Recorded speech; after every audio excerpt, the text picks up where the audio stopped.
Bonjour tout le monde et bienvenue, c'est Angélique, psychogénéalogie intuitive. J'espère que vous allez bien. Je suis ravie de vous retrouver aujourd'hui pour ce diaporama sur la maladie, comprendre la maladie et ce qu'elle chuchote. Je tenais à faire ce diaporama puisque des personnes m'ont envoyé des mails pour comprendre certaines choses concernant les maladies.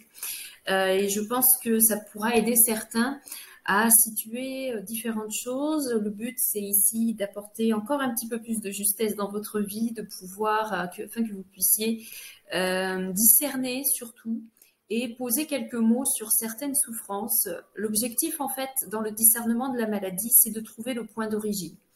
On va toujours partir du principe que notre histoire familiale nous transmet énormément de choses et par la génétique et la maladie, enfin tout ce qui se transmet sur le plan biologique est aussi une réponse. Et donc ce diaporama va simplement vous permettre de comprendre un petit peu comment fonctionne la maladie. Différentes définitions vont s'apporter. Nous allons parler aussi des enfants, de ce que nous pouvons leur transmettre. Et ensuite, nous irons chercher des émotions primaires, puisque la maladie est reliée aux émotions. Et nous allons décortiquer un petit peu les émotions pour les relier à certains organes. Et je vous donnerai quelques exemples de maladies liées à certains organes et à certaines émotions. Voilà. Donc, avant toute chose, merci pour toutes les personnes qui s'abonnent sur cette chaîne. N'hésitez pas, un petit pouce, c'est déjà pas mal. Si vous souhaitez des sujets que vous voulez que j'aborde sur différents thèmes spirituels ou de développement personnel ou en psychogénéalogie, n'hésitez pas à me le noter en commentaire. N'hésitez pas non plus à me raconter votre histoire, soins du corps et de l'âme, @gmail.com, et à me poser toutes sortes de questions. Vous pouvez également me retrouver sur les réseaux sociaux, Instagram et Facebook. Voilà, donc commençons, c'est parti. En premier lieu, la pathologie. Donc, cette pathologie, alors attendez, je reprends un petit peu quelques notes que j'ai, tac, tac, tac, tac, tac. On va partir sur ça. Ok. Alors, la pathologie, qu'est-ce donc? La maladie, c'est une réaction physique à une situation émotionnelle intense dont le corps ne peut traiter seul l'information. C'est-à-dire qu'au bout d'un moment, quand nous n'arriverons pas à exprimer certaines choses, la maladie va venir nous chercher pour communiquer ce que nous n'arrivons pas à mener dans la lumière, à mener dans le discours et dans l'échange. D'accord? Les émotions rattachées à la maladie vont bouleverser les énergies et vont envoyer un signal de danger. Soyez attentifs quand vous êtes malade ou soyez attentifs quand vous êtes dans la pathologie ou dans la souffrance. À quel moment est-ce que cela arrive? Quelle est la situation qui va le déclencher? La pathologie devient un logiciel de survie qui amène le malade à résoudre le conflit émotionnel pour guérir. Parce qu'en fait, si vous voulez, la maladie, donc elle va venir ici pour discuter avec nous, pour nous asseoir, nous disposer de manière allongée, pour nous dire, bon, mais maintenant ça suffit, ça va faire 36 fois qu'on t'envoie le signal qu'il y a un souci, tu veux pas le voir, tu veux pas consulter, eh ben très bien, on va te filer un limbago, mon petit pépère. En quelque sorte. Donc la maladie, en fait, elle vient pour nous mettre à l'arrêt, pour que nous puissions être dans cette ouverture de conscience de qu'est-ce qui nous arrive. D'accord? Donc, c'est une forme d'intelligence malgré tout. Si vous sortez dehors à moitié nu et que vous attrapez une angine, bon, il n'y a pas besoin de comprendre si le lendemain ça va pas. Vous m'avez compris? Je parle ici de vraiment... On peut parler de pathologies qui sont dans la famille depuis de nombreuses générations, des cancers très présents qui se circulent dans l'arbre généalogique. Ça peut être aussi vous, suivant le métier que vous faites, suivant la position que vous avez dans le métier que vous faites, dans votre famille, dans la maison dans laquelle vous habitez. Vous déménagez dans une ville que vous détestez et vous êtes malade du matin au soir, c'est qu'il y a quelque chose. La maladie, les amis, elle est là pour communiquer quelque chose. Notre corps n'a que... la maladie, elle va avoir que notre véhicule pour communiquer avec nous. J'ai envie de dire, observez les animaux. Quand vous avez des animaux de compagnie, quel comportement votre animal de compagnie le plus proche a lorsque vous êtes malade? Quand votre voiture tombe en panne, regardez comment vous vous sentez. Non, mais on va aller loin. Hein. On va aller loin dans l'analyse. Hein. En gros, c'est ça, c'est qu'on vous envoie des signaux d'alerte. La vie vous envoie des signaux d'alerte et c'est important de les considérer. Écoutez votre corps, écoutez comment vous fonctionnez. Alors ici, je m'adresse bien évidemment, les amis, aux personnes qui sont à l'écoute de cela. Si vous êtes une personne où vous êtes dans la négligence de votre santé, dans la négligence de votre corps et que vous vivez à 200 à l'heure, déjà, je pense pas que vous regardiez la vidéo. Mais si il y a des petites choses qui pourraient parler à certains, ou quand vous pensez à quelqu'un quand vous écoutez ce diapo, vraiment ici, on est dans cette posture d'écouter. Voilà, moi je me connais, je sais que je suis jamais malade, et pourtant je suis tout de même malade. Il m'arrive quelque chose, je n'arrive pas à me dépêtrer d'un problème de santé. Alors, tac. Oh, pardon, attendez, je me trompe de bouton, excusez-moi, attendez. Oh là là, Angélique. Oh oui, non, mais moi, la technologie, les amis, ça fait 4. Alors, la maladie, c'est quoi? On est dans le choc et dans la manifestation, d'accord? La maladie, il y a un choc psychique, un choc conflictuel à un moment donné qui va arriver, si vous voulez, pour nous arrêter. On est bien d'accord. C'est-à-dire que, attendez, je reprends une note que j'ai. Elle est où elle est là, à peu de choses près. Alors la maladie, elle va aussi arriver quand je vais parler, par exemple, pour le cancer. On va parler, imaginons, c'est vrai qu'il y a beaucoup de gens quand même qui ont des cancers. Il y a des gens qui se questionnent par rapport à ça. C'est vraiment quelque chose de lourd quand une personne, notamment, il y a beaucoup de gens qui ont des cancers à la retraite, ils arrivent à 40 ans, 50 ans, ils tombent sur des maladies très lourdes qui leur tombent sur le coin du nez, d'accord. Et il y a certains spécialistes dans les années 80 qui avaient émis l'hypothèse que la maladie comme le cancer était en gros que le cancer résultait d'un choc psychique conflictuel et dramatique qui dispose la personne dans une forme d'isolement. D'accord. En fait, à l'intérieur du cerveau, alors moi je suis pas tout bib, hein, les amis, hein, moi je ne fais que vous donner les informations que j'ai piochées moi-même dans mes propres ressources et dans ce que je peux ressentir aussi sur le plan vibratoire. Et en fait, il va y avoir au niveau du cerveau quelque chose qui va s'amorcer. Et il y a un lien entre le cerveau, si vous voulez, et l'organe. Est-ce que vous me suivez? On va partir du principe que le psychisme autour, c'est le programmateur. Le cerveau, c'est l'ordinateur. Et l'organe concerné, c'est la machine. Est-ce que vous voyez où je veux vous emmener? Ou pas du tout? Vous voyez? Et alors, il y a des spécialistes qui ont fait des recherches là-dessus, et notamment un médecin controversé qui s'appelle le docteur Hammer, mais qui lui avait vécu un choc émotionnel très intense. Il avait perdu son fils dans un accident de voiture dans les années 75 ou 70, je sais plus, 75 ou 78, je sais plus. Son fils était décédé dans un accident, je sais plus si c'était un accident de voiture ou c'était peut-être une balle perdue, je sais plus. Et peu de temps après, ce monsieur a fait un cancer, a développé un cancer des testicules. Et alors pour lui, qui n'était jamais malade, a trouvé que cet événement, c'était pas pour rien qu'il était là, quoi. Et en fait, il a poussé la réflexion qui l'a amené à faire le lien avec ce grand choc émotionnel qu'il avait vécu. Et pour lui, ce grand choc pouvait être la cause de ce cancer. Et quand il a regardé à quoi correspondait l'organe touché, donc les testicules, qui était l'organe de la reproduction. Et donc, il a été touché à cet endroit-là, puisque lui-même avait perdu son fils, et donc, dans sa posture de géniteur, avait été touché à cet endroit. Et donc, cela l'a amené à penser que si la maladie est causée par un choc ou un conflit, elle peut aussi éventuellement être résorbée si le conflit est réglé. Alors là, on met des parenthèses, des crochets, tout ce que vous voulez. D'accord. Voilà. Il faut prendre énormément de discernement et de recul par rapport à ça. Et en fait, selon ce médecin et bien d'autres médecins qui ont fait des analyses et qui ont fait des recherches par la suite, la maladie serait une réaction physique à une situation émotionnelle qui menace la vie d'une personne, car ces émotions bouleversent les énergies et envoient un signal de danger. D'accord?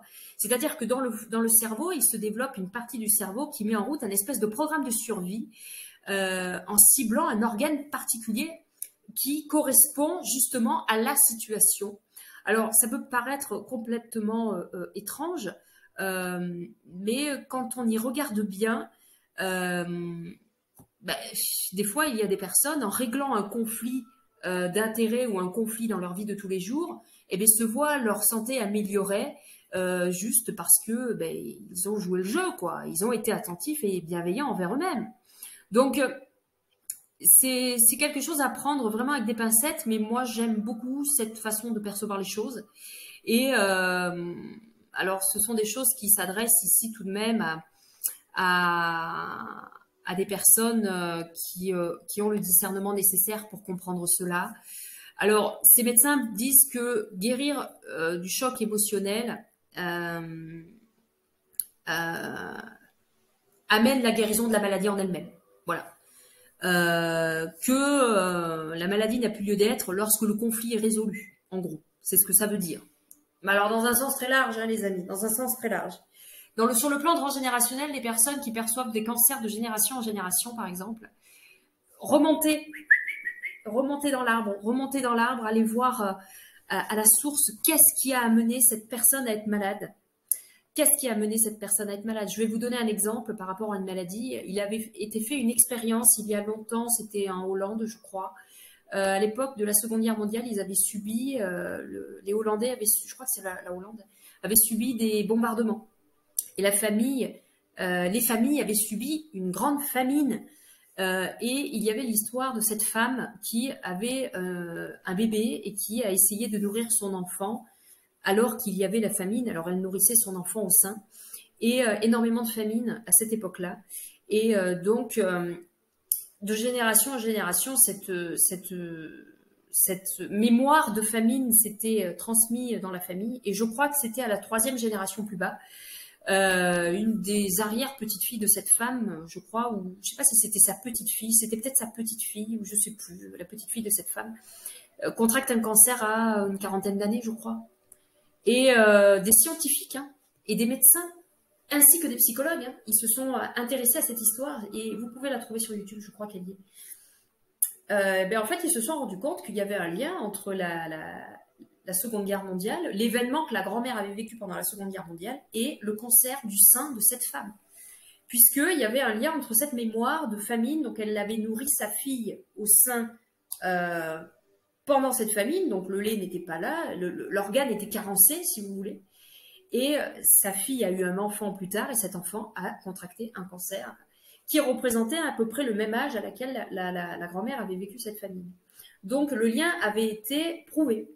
Et la personne avait guéri. Alors, bien sûr, traitement médical, hein, on ne va jamais à l'encontre d'un traitement médical. On continue un traitement médical en complément, en complément de l'allopathie, bien évidemment, nous avons la médecine alternative, si l'on souhaite.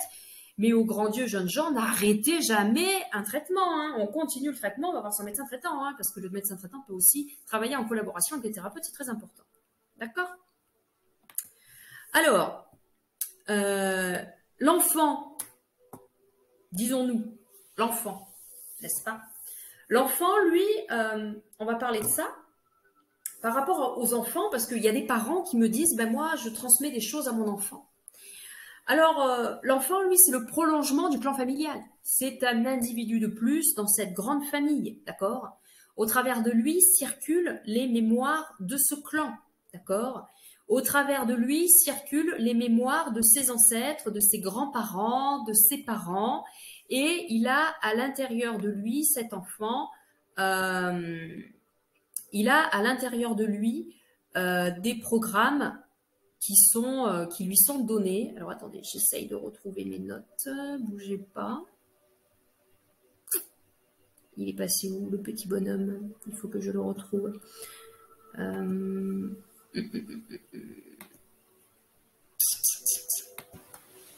Et donc cet enfant récupère lui aussi énormément de choses de ses parents, de ses grands-parents, de sa lignée. N'est-ce pas? Vous, si vous êtes un enfant adulte aujourd'hui et que vous avez des complexités et que vous trouvez qu'il y a un lien avec vos parents, je suis pas étonnée. Là, j'ai vraiment envie, si vous voulez, de vous parler du statut des enfants, n'est-ce pas? Attendez, je regarde. Ouais. Voilà. Voilà. Nous allons donc évoquer les statuts des enfants parce que les enfants, vous, moi, nous sommes, nous sommes le prolongement du clan familial et nous avons à l'intérieur de nous des programmes multiples de notre famille. Alors ça peut être dans le fond, dans le sens de l'éducation, dans le sens de aussi des manières, dans le sens de ce que nous voyons, ce que nous percevons, mais aussi notre famille nous transmet énormément de choses. D'accord. Donc les pathologies également, hein, les pathologies aussi nous sont transmises. Ça c'est pas un problème. Moi je me suis vue avoir de l'asthme de ma grand-mère paternelle, d'accord. Et l'asthme, c'est le manque de joie. Ma grand-mère m'a transmis cela. C'était une blessure, voilà, mis dans mon bagage quand je suis arrivée, d'accord. Donc que vous soyez adulte ou que vous soyez un enfant, dites-vous que quel que soit l'état physique dans lequel vous êtes aujourd'hui, vous avez un bagage pathologique de votre famille. Notre expérience de vie, les actions entreprises et les événements traversés pour être le réveil de mémoire endormie qui demanderont à être réactivés. D'accord. Ensuite, la maladie se dispose au creux de notre ADN et des cellules comme un fonctionnement normal sur plusieurs générations. Alors, l'ADN se transporte énormément de choses. Hein. La maladie, elle se met à l'intérieur et puis voilà quoi. À un moment donné, pour des gens, c'est naturel d'être malade parce que notre ancêtre a été malade, parce que nos parents ont été malades. Hein. Donc tout ce qu'on peut vivre, tout ce qu'on peut entreprendre dans la vie, les événements que l'on peut traverser peuvent être aussi le réveil des mémoires qui sont là, qui sont endormies, qui ne demandent qu'un truc, c'est être activées.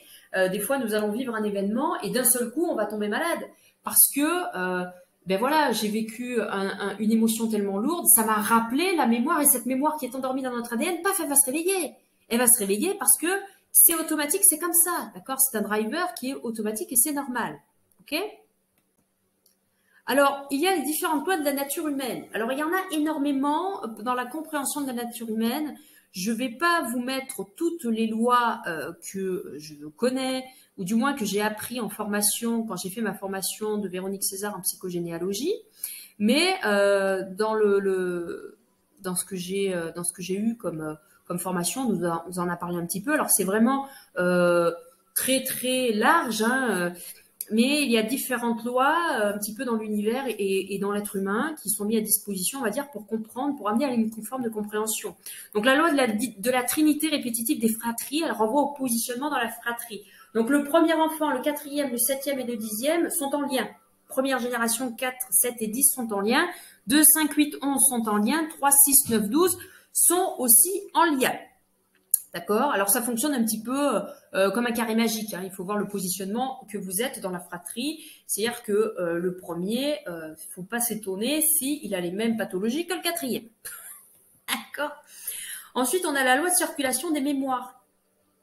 Alors la loi de circulation des mémoires, donc c'est comme je disais tout à l'heure, ce sont les mémoires du clan qui se répètent. C'est comme si c'était les mêmes histoires, les mêmes scénarios qui se répètent sans cesse.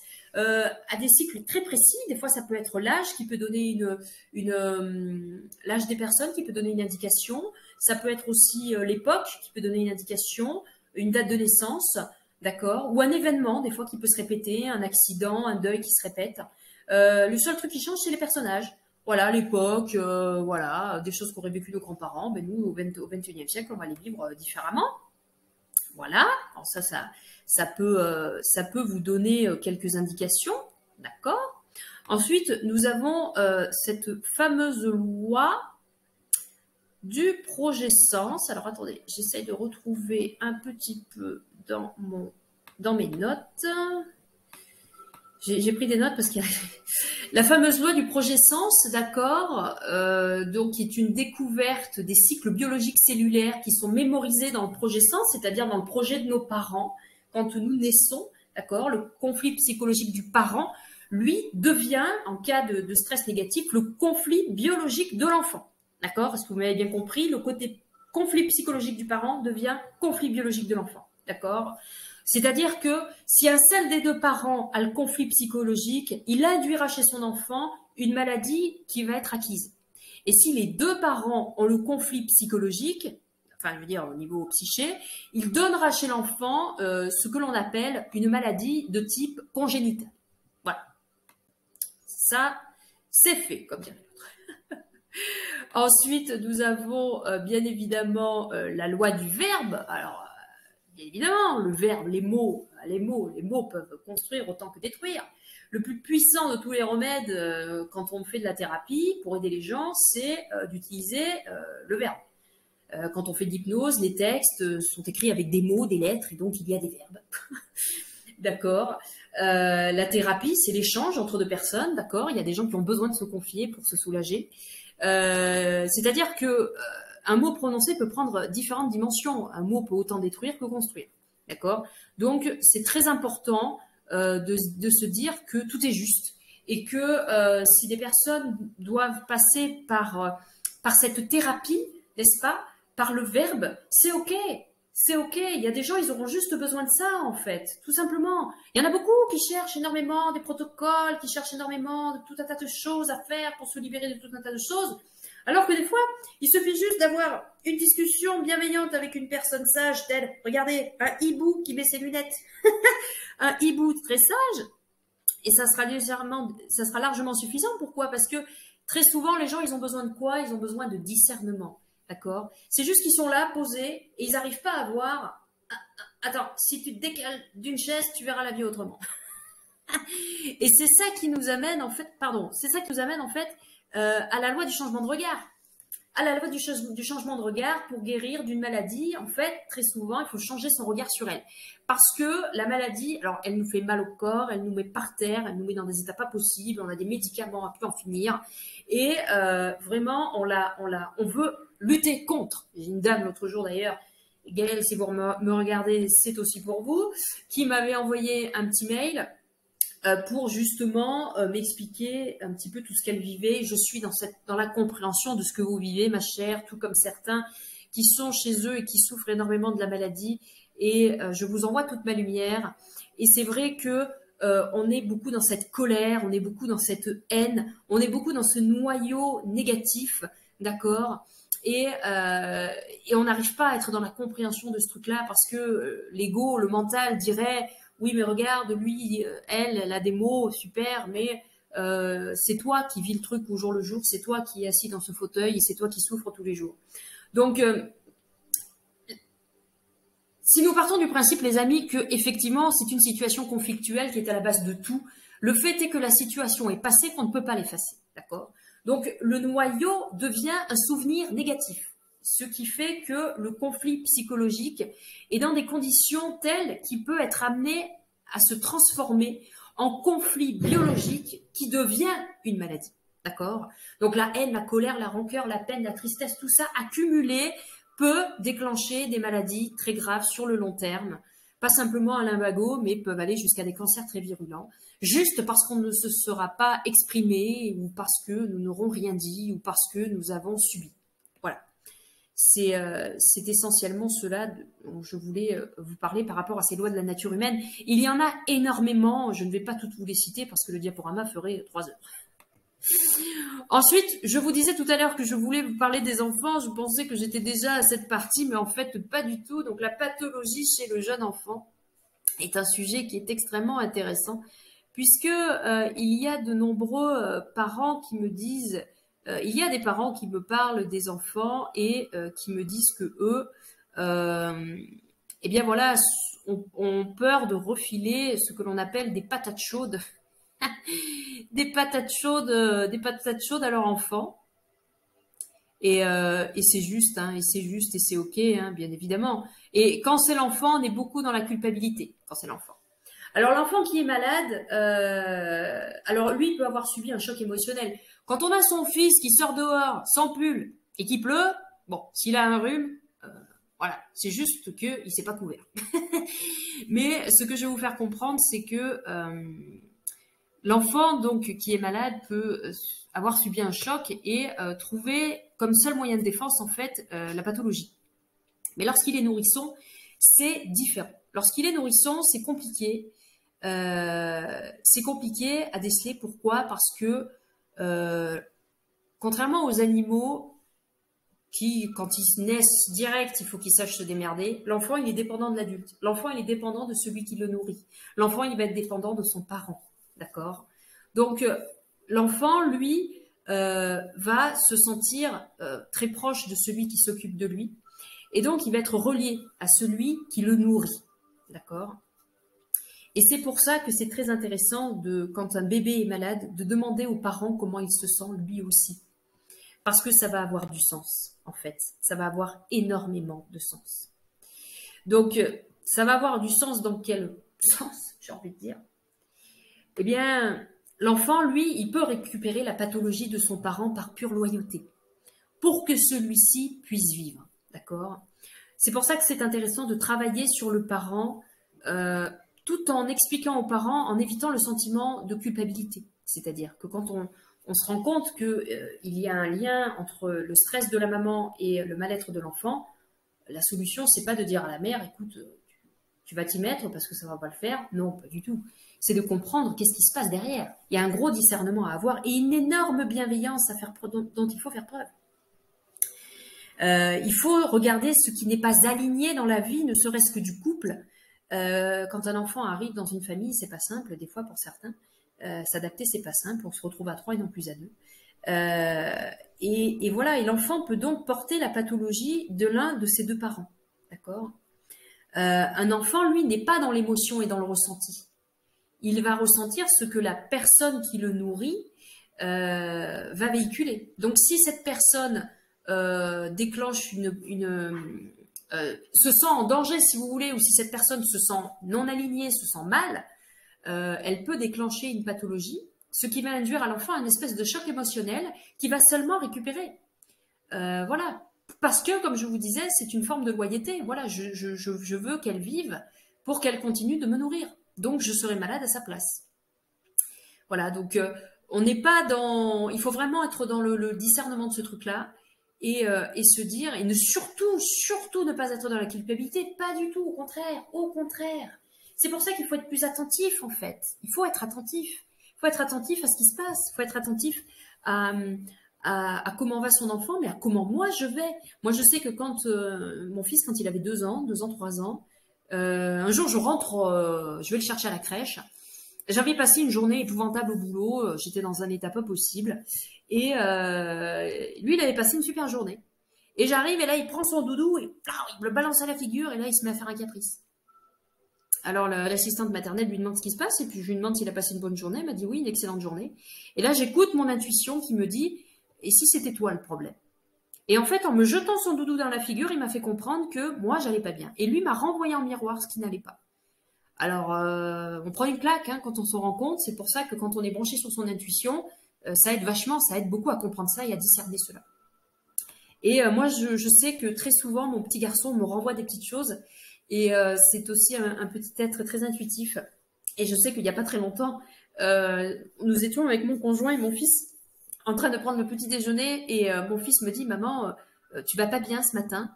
Alors, il a 5 ans, enfin aujourd'hui il a 6 ans, mais il avait 5 ans. Et je lui dis, mais non, mais qu'est-ce que tu racontes, maman va bien? Il me dit, non, maman, tu ne vas pas bien. Et là, je me suis dit, j'avais pas l'impression que c'était lui qui parlait. Et effectivement, le lendemain, pendant 2 jours, j'ai été très très fatiguée, une tension très basse et un gros coup de blues pendant 2 jours. Voilà. Pour vous dire que des fois, écoutez vos enfants parce que des fois, c'est pas pour rien. Et les petites maladies, les petits bobos du quotidien de vos enfants peuvent être de très bons indicateurs pour vous. Alors, attaquons un gros sujet, les amis. Quand notre émotionnel devient notre GPS. Et oui. Et oui, parce que les émotions, les amis, elles sont pas là pour rien. Alors, Les gens, quand on commence à leur parler des émotions, c'est le monde des bisounours, poète, tralala. Alors, l'émotion est une réaction physique et psychologique à un événement ou à une situation. Quand on se dispute avec son conjoint, sa conjointe, quand on est en désaccord sur une situation, on va avoir une réaction physique, une réaction émotionnelle qui va amener une réaction physique. Et ça, c'est terrible. Ça, c'est quelque chose de terrible. Ça fonctionne en deux temps, avec une manifestation intérieure. Vous savez, on s'écoute un peu. Regardez comment vous fonctionnez. Moi, je sais que quand quelque chose me chiffonne, me chagrine ou ne me correspond pas, ne me convient pas, ça va venir toucher mes croyances, ça va venir toucher mon conditionnement. Mais je vais avoir mon plexus qui va un peu se fermer, mon cœur qui va s'accélérer, le sang qui va monter jusqu'à la tête. Et après, je vais me mettre à parler peut-être un petit peu fort et je vais avoir des phrases un peu dures. Voilà. Donc ça, c'est la réaction extérieure. Donc ça, l'alchimie, elle est pas chouette. Hein. Alors très souvent, mon intuition m'envoie le petit bonhomme maestro qui est dans le rouge là-haut et qui dit hop, hop, hop, attention, on se calme. Donc c'est-à-dire qu'il y a une confrontation de la situation face à l'interprétation. Des fois, c'est démesuré. Des fois, on se met à hurler pour 3 fois rien. Voilà. Après, tout ce schéma de fonctionnement, il est aussi là pour nous aider, si vous voulez, à adapter chaque situation que nous traversons. Et c'est bien, si vous voulez, quand vous êtes, si vous pouvez le faire, faites-le. Quand vous êtes dans une situation de conflit ou quand vous êtes dans une situation un petit peu comme ça, écoutez-vous, regardez un petit peu comment vous fonctionnez, comment vous réagissez. Est-ce que c'était trop excessif? D'où ça vient? Est-ce que c'est pas trop mon ego? Qu'est-ce que ça vient chercher chez moi? N'oubliez pas que la personne qui est en face est aussi un enseignant. Il peut vous apporter beaucoup de choses. Si j'ai un collègue de boulot qui m'agace, et qui, à chaque fois qu'il fait une réflexion, me fait monter en puissance, qu'est-ce que cette personne vient m'enseigner? Qu'est-ce que cette personne vient me renvoyer? Pourquoi ça me touche autant dans mon émotionnel? D'accord? Donc, les émotions sont notre GPS intérieur et l'écouter, s'y fier, c'est comme en bagnole. Fiez-vous à votre GPS pour arriver à l'heure au bon endroit. Enfin, ça dépend quel GPS vous utilisez, et là, c'est pareil, nos émotions sont un très bon GPS. Et ça va nous aider à comprendre énormément de choses sur notre façon de fonctionner et sur nos conditionnements. Et si vous pensez que vous détenez, par exemple, des émotions très dures d'un de vos ancêtres, pareil, allez questionner, allez farfouiller, faites un rituel où vous rendez ces émotions à votre ancêtre, faites-vous accompagner pour vous détacher de ça, par un thérapeute, par de l'hypnose ou autre, pour vous détacher de ça si ça ne vous correspond pas, si ça ne vous convient plus en fait. Hein. Essayez un petit peu d'aller questionner ce petit enfant que vous étiez avant. Si par exemple c'était l'un de vos parents qui vous renvoyait une image très autoritaire et que vous, par des moments, vous êtes bousculé dans votre quotidien et il y a une autorité qui s'installe, qu'il y a une colère qui s'installe et que vous vous rendez compte que ça vous gâche la vie, allez questionner pourquoi est-ce que cette petite fille est en colère aujourd'hui. Enfin, cet adulte qui devient petite fille et inversement. D'accord? Votre GPS, il est là pour vous aider, les amis. Hein. Alors, dis-moi l'émotion, ce que je ressens. Et oui, parce que l'émotion, elle est là pour nous dire en fait ce qui se passe. Dans notre système de fonctionnement, nous avons 6 émotions primaires universelles communes à chacun d'entre nous. D'accord? On va aller les développer. L'émotion est une réaction automatique qui tire sa source de nos conditionnements de vie et de notre éducation. Et oui. Et oui, c'est important. Moi, je sais que je prends du recul. Hein, quand je regarde les gens, en fait, ce qui se passe quand les personnes sont dans le conditionnement et eh bien, il va y avoir une rigidité du corps. On est à table, on discute, et là, il y a une phrase qui est balancée, et la personne qui est à votre droite ou à votre gauche va entendre la phrase, ça va venir toucher une partie de ses souvenirs, et il va y avoir une réaction automatique qui va se lancer, ce qui veut dire que la personne, elle va changer de tête, changer de visage, changer de voix, changer d'expression. Là, pour être sûr, c'est le conditionnement. Ça, c'est un driver automatique qui se met en place. Donc, l'émotion, elle va provoquer, comme je vous dis, une sensation corporelle, un état affectif qui peut être bon d'observer pour comprendre le fonctionnement. Il n'a pas voulu prendre mon chapeau chinois sur le être. donc, écoutez ce truc-là. Honnêtement, quand ça vous arrive et que vous regrettez en plus le comportement que vous avez eu, faites un écrit et questionnez ce truc-là. Notez toutes les fois, dans toutes les situations où ça vous est arrivé, votre émotion négative est arrivée, à quel moment est-ce que c'est arrivé, qu'est-ce que ça vient connoter chez moi au niveau de mes émotions, ça va chercher quel souvenir. C'est très important. Alors, ces 6 émotions primaires, on a la première, c'est la peur. Ah, la peur, la peur, la peur, la peur. Eh ben ouais, les gens, ils ont peur, hein. On a tous peur au moins une fois dans notre vie. La peur, elle nous signale la présence d'un danger. Un danger réel ou un danger imaginaire, ça dépend. La peur, elle nous protège et elle entraîne plusieurs stratégies pour faire face à la menace, en fait. Alors, on a différents choix. Soit on prend la fuite, soit on attaque avec un échange virulent, ou soit on tombe en dépression et on se ferme comme une huître. Et là, on s'apitoie sur son sort. Et on met sa coquille de Calimero sur la tête et c'est OK. Ensuite, pour ce qui est des réactions au niveau du corps, on sera plutôt sur un afflux de sang dans les muscles. Alors, c'est un petit peu cette sensation de prendre les jambes à son cou. Une montée d'adrénaline, hein, ça va être un petit peu un truc comme ça, qui va augmenter un petit peu la puissance et l'accélération du rythme cardiaque. Pour préparer, si vous voulez, le corps à l'effort. D'accord? Alors, la médecine chinoise. Ah ouais. Ça, la médecine chinoise, c'est vraiment quelque chose qui est vraiment bon d'observer, en fait. Donc la peur, elle comprend tout ce qui touche l'anxiété, l'angoisse, la frayeur, la crainte, l'appréhension, les phobies. Alors la peur, elle est bénéfique quand elle nous aide à réagir face à un danger ou bien lorsqu'elle nous empêche de poser des gestes ou aussi pour freiner des actions. D'accord. Elle peut être aussi parfois à des moments trop intenses. Et à ce moment-là, elle va nous paralyser, elle va nous créer des frayeurs, mais vraiment très très lourdes à porter. Et elle peut aussi devenir chronique et à ce moment-là nous amener par moments des états de stress, d'anxiété et de phobie. D'accord. Alors la peur, elle, ce qu'elle va faire, c'est qu'elle va entraîner l'énergie vitale vers le bas et elle va donc toucher les reins. En médecine chinoise, la peur est reliée aux reins. D'accord. Et c'est très souvent à ce moment-là que les personnes vont se sentir beaucoup plus anxieuses. D'accord. Alors après, c'est vrai qu'à la ménopause, les femmes sont beaucoup plus sujettes à cela, ce qui peut amener encore un déséquilibre dans l'anxiété, au niveau de l'insomnie, des sueurs nocturnes et tout ça. Donc voilà, la peur, elle va vraiment nous amener, si vous voulez, à être un petit peu dans tous ces états vraiment pas bien, quoi.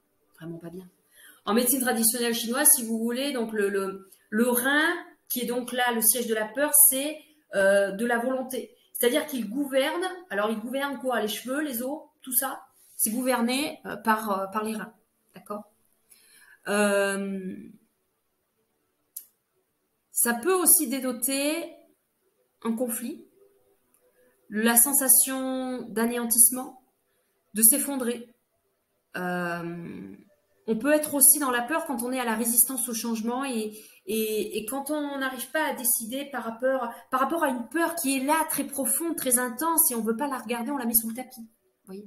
Donc je vous ai mis quelques exemples de maladies qui pourraient peut-être vous faire penser à... Il y a une peur à aller chercher. Si de génération en génération on se trimballe ce truc-là, c'est qu'à la source, il y a une peur. À la source, il y a une peur. D'accord. Alors la colique néphrétique, par exemple. La colique néphrétique, c'est la peur de ne pouvoir, la colère de ne pouvoir agir, d'accord, de se faire empiéter son territoire, l'écroulement de toutes les valeurs morales qu'on peut avoir. Si on est sur la cystite, pareil, on est encore sur le conflit de territoire, quelqu'un qui envahit mon territoire. Je suis irritée par rapport à certaines attentes que j'ai, mon énergie est bloquée. Je n'arrive pas à lâcher prise. J'ai un grand sentiment de frustration. Pareil pour l'incontinence. Ça mérite un lâcher prise. Ça mérite de laisser aller. Ça mérite de lâcher le contrôle. Voyez. Il faut vraiment laisser les émotions s'exprimer. D'accord. Tout ce qui est pyélonéphrite. Alors, ça va être plus sur les angoisses face à la vie. D'accord. J'ai vécu quelque chose de tellement fataliste qu'aujourd'hui, je vis dans la colère. Ok. Tout ce qui peut toucher à l'insuffisance rénale, ça peut être les disputes conjointes avec son conjoint. Voilà, ça peut être ça, ou ça peut être la peur de retomber peut-être dans l'alcool. Ça peut être différentes choses. Ça peut être la peur de quelque chose comme ça. D'accord. Donc voilà.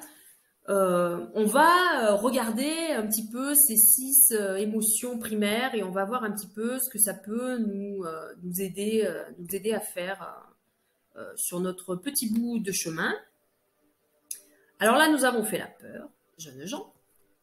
Maintenant, nous allons nous affronter à la colère. La colère. Alors, la colère, on est dans l'irritation, la frustration, l'insatisfaction, le ressentiment, la fureur, l'agressivité. Enfin bref, dans tout ça. Alors,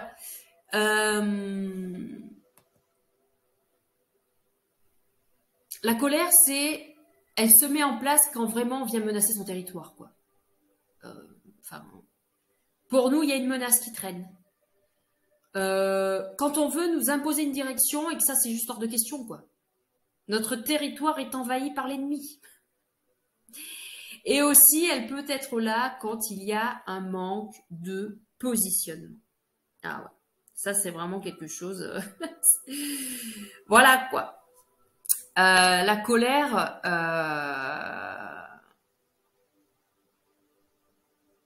elle affecte notre foie.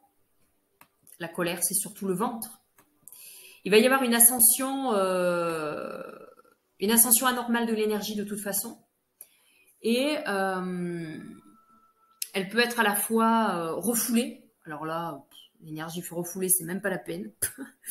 Ça peut aller jusqu'à vraiment des maladies très très graves. Alors, si vous avez mal à la tête et que vous avez des migraines, c'est qu'il y a une colère qui est peut-être refoulée quelque part. C'est qu'il y a une colère qui tout le temps là, tout ce qui est vertige, acouphène. Si vous exprimez pas ce que vous ressentez, les amis, c'est même pas la peine. Alors, en médecine traditionnelle chinoise, donc comme je vous disais, satisfaction, ressentiment, refoule ses émotions, on veut pas en parler, on est dans l'amertume, la rancœur, l'humiliation, l'indignation, poète, tralala. Alors, sur le plan physique, il se passe plein de choses, puisque, comme je disais, la colère, le siège, c'est le foie. Alors, la peur de manquer de beaucoup de choses, de manquer de l'essentiel pour vivre. Elle peut être également un conflit aussi, un conflit avec sa famille, avec ses proches, avec celui qui représente le père. Un conflit aussi au niveau de la religion. Regardez un petit peu ce que ça connote dans votre arbre généalogique si vous faites des recherches là-dessus.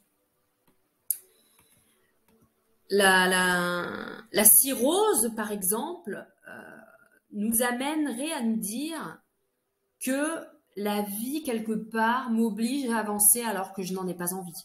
Donc, je résiste. Donc, je vis dans la rancœur et dans l'agressivité. Je passe mon temps à me juger et je juge les autres en permanence. Tout ce qui touche aux hépatites a baissé. Toutes les hépatites. On est dans l'irritation. On est dans l'irritation et dans la difficulté dans les relations. On est dans la rancœur. Dans la rancœur en tout genre. Si on est sur une hépatite A, c'est quelque chose de l'ordre de la nourriture. Qu'est-ce qui m'amène à avoir de la rancœur envers le fait de me nourrir? Si on est sur l'hépatite B, par exemple, une rancœur contre une personne ou contre quelque chose que l'on m'impose alors que je n'en veux pas. Si on est sur l'hépatite C, on a une grande rancœur face à ce que je ne connais pas, notre inconnu. Des questions existentielles sur ma famille, sur moi. Je manque de repères et j'en ai besoin. Je résiste à changer. Je résiste à changer. Alors, sur le plan physique, vous pouvez être sur tout ce qui est, comme je disais, migraine, vertige, acouphène, tout ce qui touche l'ORL, les ballonnements abdominaux, tout ce qui touche au ventre. Alternance de constipation, de diarrhée, autant je retiens, autant je lâche. Pour les femmes, des règles irrégulières, quelque chose sur le plan menstruel. Alors, la boule à l'estomac est serrée là-dedans et là, je refuse de parler. Pardon. Je vais m'étouffer. Et l'état dépressif. Ouh là là. Alors, un peu de joie quand même, Alors, la joie, vous allez me dire, mais Angélique, on peut pas être malade si on est dans la joie. Moi aussi, quand j'ai fait le diapo, j'étais là, je dis la joie. Alors, On parle ici de la joie excessive. La joie excessive au sens bien évidemment pathologique, d'accord? Tout ce côté frénésie, ce côté euphorie permanente, ce côté être dans l'excitation, être dans cette espèce d'enthousiasme extrême, ce côté, on considère que cette émotion excessive amène les personnes à être surexcitées en permanence, même si ça peut être une attitude relativement positive, c'est ok. Le problème, c'est que la personne, elle va vivre à 100 à l'heure en permanence. Et donc se retrouver dans un état constant de stimulation mentale elle est branchée sur 380 quoi. Et il y a un gros manque, si vous voulez, de concentration. Voilà. Donc le truc il est là. Donc elle peut, voilà, c'est pas forcément ce qu'il y a de mieux. Hein, je pense surtout aux enfants quand ils sont à bouger dans tous les sens. Il y a quelque chose quoi. Quand elle est excessive, cette joie, elle ralentit et disperse l'énergie. Puis elle affecte le cœur surtout. Et la pompe, ça y va. Par contre, une joie qui est très insuffisante affecte, elle, le poumon. Voilà. Et elle provoque les symptômes qui sont complètement inverses. Donc, en médecine traditionnelle chinoise, alors là, je me suis trompée, les amis. Je me suis trompée parce que, regardez, ça ne correspond pas. Donc là, il y a une problématique. Je vais rectifier. Je vais rectifier. Nous allons rectifier cela ensemble. Alors, je vais vous dire un petit peu ce qu'il en est. Alors, donc, quelques pathologies concernant la joie. Alors, sur le plan... alors, la joie, c'est les conflits généraux. Alors, c'est-à-dire la dévalorisation liée aux capacités de son cœur. L'absence de plaisir, vivre à l'encontre de ses besoins affectifs et bien sûr dans le manque d'amour. Alors le cœur, lui, c'est l'empereur des organes. Hein. C'est celui qui abrite en médecine chinoise l'esprit. Il abrite la conscience. Et en fait, il s'exprime par rapport au teint du visage et à l'éclat des yeux. Une personne qui est noire, comme on dit, c'est qu'elle a généralement le visage un petit peu... c'est pas trop ça, quoi. Donc, on va partir sur... alors, j'ai mis l'infarctus du myocarde. Je crois que c'est ça que j'ai mis. Tac. Alors, ça, c'est... Tac. Alors, je ne sais pas si vous avez été sujet à l'infarctus du myocarde, hein, Jean, pour ceux que ça peut intéresser. Il nous amène à comprendre un conflit de perte de territoire, d'accord, ou de contenu de territoire. Par exemple, les personnes qui partent à la retraite, ou un partenaire qui quitte la maison. On a un petit peu ce côté qui veut nous dire, mais moi, je ne sers plus à rien, en fait. Voilà. C'est un petit peu ce que ça veut nous connoter. Tout ce qui touche à la tension. Alors, l'hypotension, on est plutôt sur ce côté où j'abandonne, je baisse les bras. C'est quelque chose qui m'est complètement démesuré. Moi, je suis complètement découragée. Et si on est sur ce côté d'hypertension, ben voilà, on va ravaler sa colère et sa contrariété. Ça peut être aussi relié au rein. Et on va chercher les conflits, comme je vous disais tout à l'heure, dans tout ce qui va toucher à la notion de liquide. Ça peut être l'alcool, mais ça peut être aussi un conflit qui touche l'eau, la noyade par exemple. Ou le côté... il y a un truc avec ça, il y a un truc avec l'eau. D'accord les copains? Il y a un truc avec ça. Alors, on a aussi cette angine de poitrine, par exemple. D'accord? C'est-à-dire, quand ça nous arrive, ça veut dire qu'on prend peut-être les choses trop à cœur. Et quelle est donc cette situation que je prends trop à cœur ou trop au sérieux? D'accord? Dans quelle situation est-ce que je me sens me sacrifier? Quelle situation je fais par obligation et complètement par le manque de plaisir? Vous voyez ce que je veux dire? Il y a un petit peu un truc comme ça quand même. Hein. Ça amène un peu ça. Alors, le pompon, c'est le diabète et le cholestérol quand même.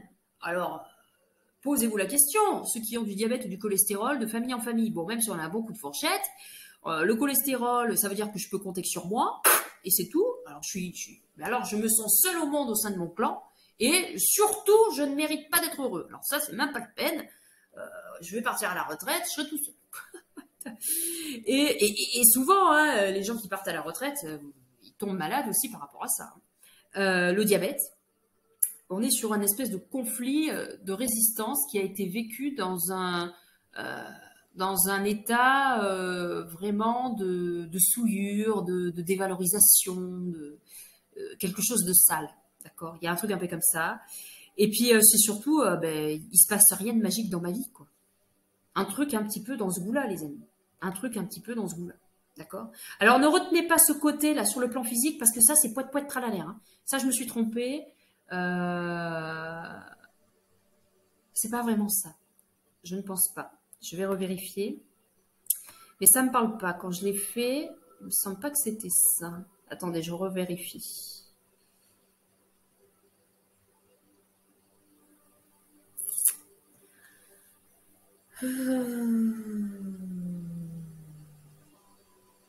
Non, pas vraiment. Ça touche vraiment le cœur et les poumons, hein. La joie, c'est vraiment le cœur et les poumons, hein. C'est tout ce qui vit, quoi. C'est tout ce qui amène le moteur, hein. C'est vraiment ça. C'est vraiment plus ça. Alors ensuite, nous partons sur la tristesse, les amis.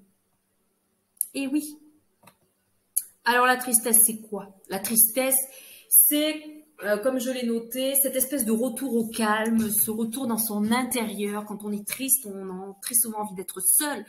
On a besoin de temps pour intégrer quelque chose qui nous a été transmis de douloureux. Il y a une forme de régénération malgré tout. Quand on est dans la tristesse, on a besoin de retrouver des repères nouveaux, de reprendre le cours de sa vie suivant ce qu'on a vécu. Voilà, il y a vraiment un espèce de ralentissement du corps.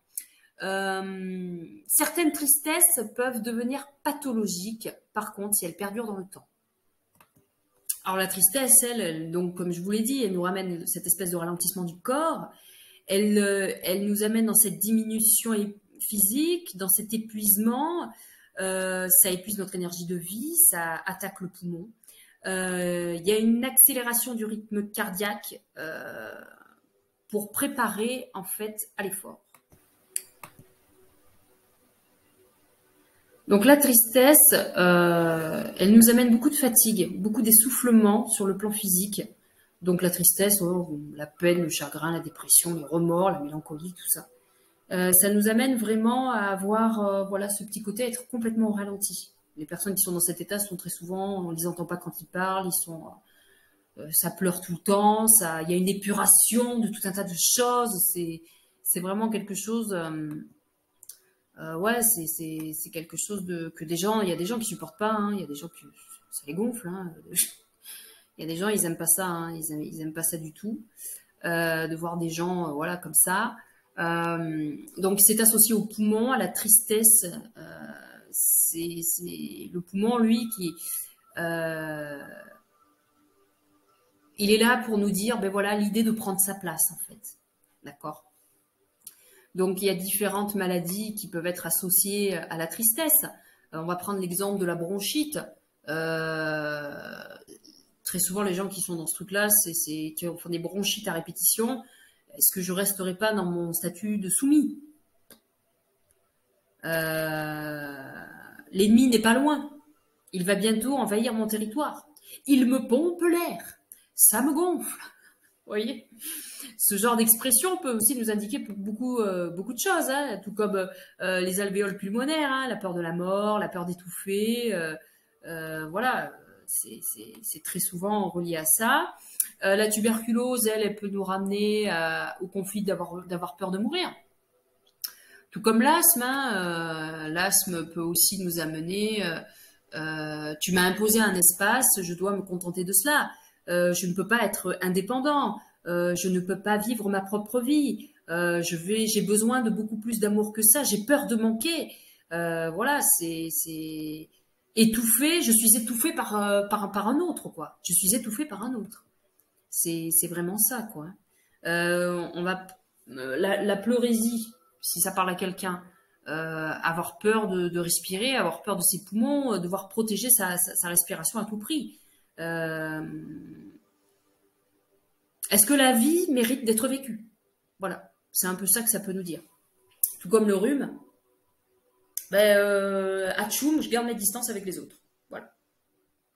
J'ai des émotions qui demandent à sortir, mais je garde mes distances avec les autres. Et quand on est sur des rhumes de foin, alors on peut ouvrir un peu large la fenêtre, hein. Quels sont les éléments déclencheurs ou anniversaires qui me mettent en lien avec la peur de prendre place, par exemple? J'ai la sensation d'étouffer suivant certaines situations. Et donc ensuite, nous avons deux autres émotions primaires qui sont le dégoût et la surprise. Alors, je n'ai pas trouvé grand-chose sur le dégoût et la surprise. La seule chose que je peux vous dire, c'est que le dégoût me permet de ne pas accepter ce qui n'est pas bon pour moi, pour nous, et de ne pas avaler n'importe quoi. Et quand on a cette sensation de nausée en permanence, ou quand il y a des gens qui ont la nausée, posez-vous la question, qu'est-ce qui n'est pas bon pour moi? Qu'est-ce qui me fait vomir? Qu'est-ce qui me rebute, par exemple? Et la surprise, c'est se préparer au changement. Qui dit changement dit j'élargis ma vision, j'élargis mes perceptions. D'accord? Voilà, j'ai mes neurones qui sont en train de se mettre à jour. Voilà, voilà ce qu'on peut dire. J'ai pas grand-chose sur le dégoût et la surprise. J'ai pas grand-chose là-dessus. Il faudrait peut-être aller voir du côté de l'estomac pour la nausée. Et pour la surprise, je pense qu'il faut s'interroger. Écoutez-vous quand vous êtes dans un état de surprise, que la surprise soit bonne ou mauvaise. Regardez ce que ça déclenche, sur quel organe ça attaque. Comment est-ce que vous le vivez? Observez ce truc-là.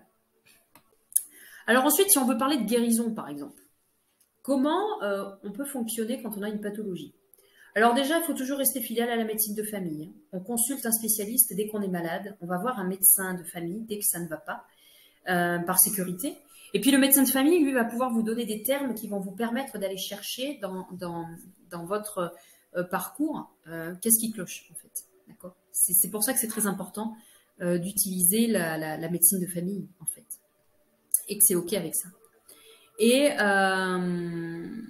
la médecine alternative est complémentaire de la médecine allopathique. D'accord. Il faut rentrer en communication par la voie de la méditation avec l'organe qui ne va pas, en fait. Pour les personnes, là je m'adresse vraiment aux personnes qui sont un peu avancées sur le plan spirituel aussi. Les personnes à qui ça parle, moi je sais que quand je suis malade ou quand il m'arrive un pépin, je regarde la situation que j'ai vécue 24 ou 48 heures avant. Qu'est-ce qui s'est passé dans ma vie? Qu'est-ce que j'ai fait? Je demande à mon intuition, et ça vous pouvez le faire aussi. Demandez à vos guides, demandez à votre intuition qu'elle vous envoie l'info. Qu'est-ce qui s'est passé dans ma vie pour que j'en arrive là? Qu'est-ce que cette maladie souhaite me dire?